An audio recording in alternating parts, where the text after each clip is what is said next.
Hey guys, welcome back. I'm Lauren Klump, and today we're talking about how to hire the right person. And I'm super excited to have our special guest here today, Neil Mayers. I invited Neil to share on this topic because Neil himself has been a very successful small business owner. As president of Solutions Recruiting for over 16 years, he has sourced and helped hire talent for many different companies. And he also is a hiring consultant, working with mid-sized corporations to help them understand how to ramp up their workforce after experiencing rapid growth. So, Neil, thank you so much for being here today. Well, thank you for having me, Lauren. I'm going to start with a project that I was given about 6 months ago. And I am in addition to what you described, Lauren, I'm on the board of uh, our regional hospice. And Mm. they were having a problem with turnover. So one of the things that I did with a couple of different specific positions, one of the things I did for them to help them understand where the problem might be occurring, I did the chart that you're displaying right now. And I tried to describe the hiring process to them and where the different places might be where it's breaking down. And their challenge was that they said, we're having a lot of turnover in this one position. We think it is, we are not selecting, we've hired the wrong people. And what we need to do is we need to have a better or more, what I'll call diligent screening process to make sure that only the right people get through. And I point out that that is a very valid point, but based on 16 years on this side of the desk and 15 on the other, that's not always what happens. And it's not a matter of screening the right people out. It's are you putting the right people in to begin with. So what I did for them was I did this chart and I identified 5 key places in the hiring process where uh, decisions are made, outputs are created, and potential issues could arise. So you'll see here, each of these boxes represents a step in the process. On the right hand side, we'll say is the outputs, and that's what's going to come from that. And on the left hand side, or in red, are the potential issues that came up. So one of the things I pointed out to them was the fact if you start with it was entirely possible that to start with the design of the position was incorrect and that they were not creating what as I will call the appropriate ideal candidate profile. And in a case like that, it either didn't fit the need, in my opinion, in a couple of cases, and we had agreed on that, or was designed to fail. They were hiring people to do liaison work, for example, with medical offices, and the people they were hiring were nurses. Mm. Now, I can certainly understand the logic that a nurse is going to understand what's going on in a medical office, but if their picture of success was increasing uh, intake and establishing rapport and a relationship with the people in the doctor's office, a nurse might or might not be the best person to do that.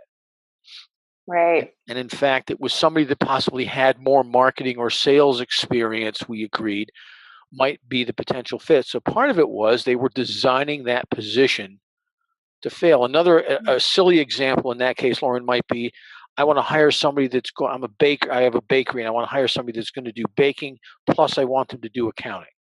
Well, Hmm. I mean, we can all chuckle at that, but that's not fundamentally different. So, step one is there are times when small companies will design the position incorrectly. Two is from a marketing standpoint, they're doing something that is not putting the right people in the candidate funnel for them. And in particular, I would tell you that so many people will use a what I'll call a passive job search process, like posting on Indeed to get their candidates. And I always say to people that that is, according to studies, passive candidates or active candidates are probably only 15 to 20% of the job market. You want to go after passive candidates who are much more likely to be found on a social media vehicle like a LinkedIn or someplace else. So the second step in a marketing standpoint, are you tapping into all the candidates you could, and are you utilizing networking tools like social media to help you put the right candidates in the funnel? Right. Right. And Neil, what you were talking about, with position design and how it relates to the next step, which is marketing, I see this happen so many times with small businesses. The baker accountant example, and the job description is just too large. And we all know that if you work for a small business, you are going to be expected to wear a lot of hats. But Absolutely. sometimes it's just too many hats. And a smart job seeker, could see that through the job description when they're looking online and just say, like, whoa, these are very, very different disciplines. And I don't think I could effectively manage all of them. Absolutely. Let me turn it around for a second, talk about employee engagement. Morale breaks down when people feel like they don't have a chance to be successful. And the number one thing that I hear from somebody when they tell me that they are the two things I should say that I hear that they're looking for, they don't have in their job is one is upward mobility, but two, it's I don't understand what's expected of me, Mm, or it's not clear, or I don't think it's expected. I had a candidate 10 years ago, and I wish I could remember his name because I thought it was brilliant, said to me, they want me to dig to China and they gave me a plastic spoon. They're not giving me, I understand what they want. I don't have the tools here to do this.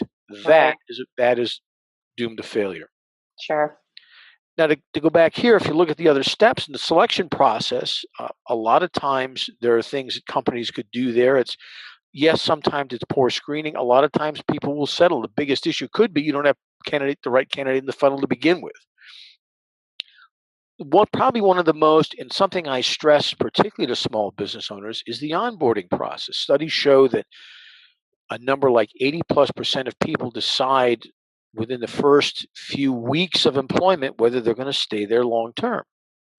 And if that's the case, there's many things that a company can do. That could be the best return on investment any business owner has because there's many things you can do early in the process to make the onboarding to generate more loyal and engaged employees that don't necessarily have to cost you a lot of money. It's basically being prepared and organized. Last but not least, sometimes it comes down to the fifth step in a turnover situation could be coming down to the job duties or something about the environment that the people have there. They're not being managed effectively.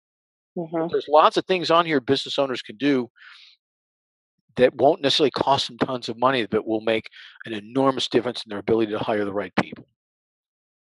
Absolutely. And last time you and I talked, you shared some specific examples of really simple, low cost things that managers can do during the onboarding phase that will really make a difference. Sure. I think from an onboarding standpoint, I had a manager once years ago.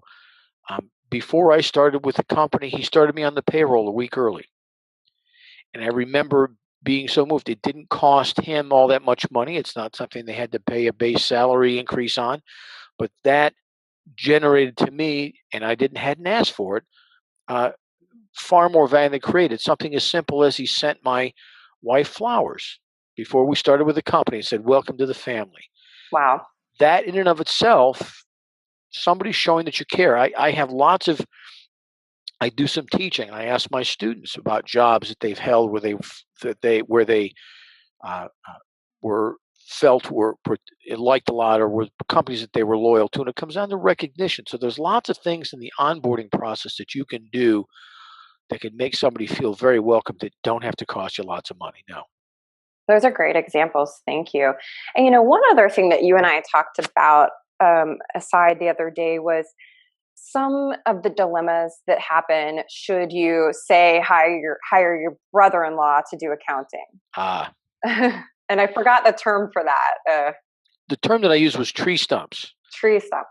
And if and I don't mean it to be a negative or a flippant context because it's very important. It's a lot of times small businesses will hire somebody early in the process that for whatever reason they were a family member, they were very loyal to them, they worked for cheap, they somebody to whom they feel a tremendous sense of loyalty and who in the start of the process was very valuable to them.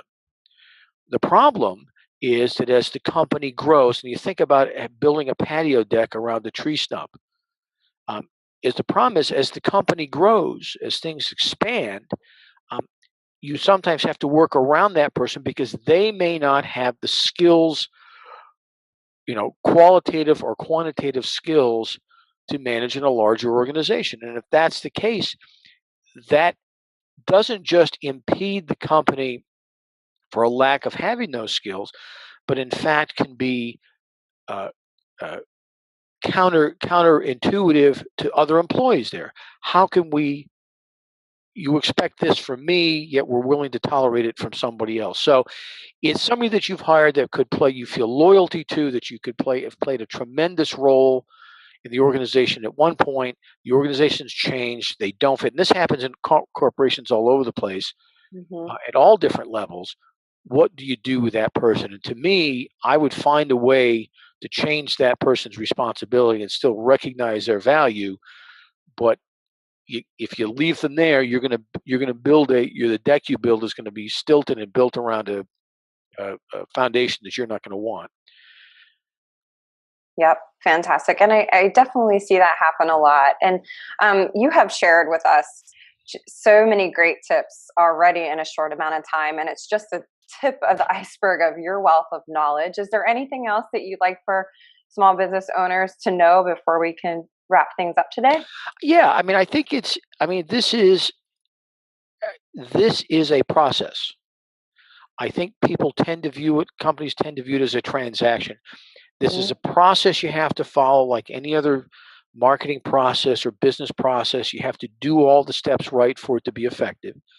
And the last thing I'll leave small business owners with is fellow small business owners is to remember that the people that you hire are employees. For us, this is our life's work. This is the dream we've had since we were young. This is the realization of a goal we've had for many years.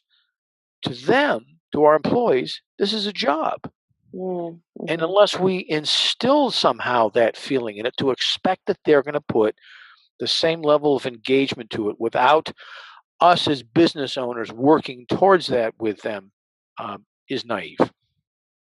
That is great advice. Well, Neil Mayers, thank you so much. Guys, we're going to link to Neil's information. And thanks for joining us. If you liked, please click the like button and subscribe, and we'll see you next time for more tips.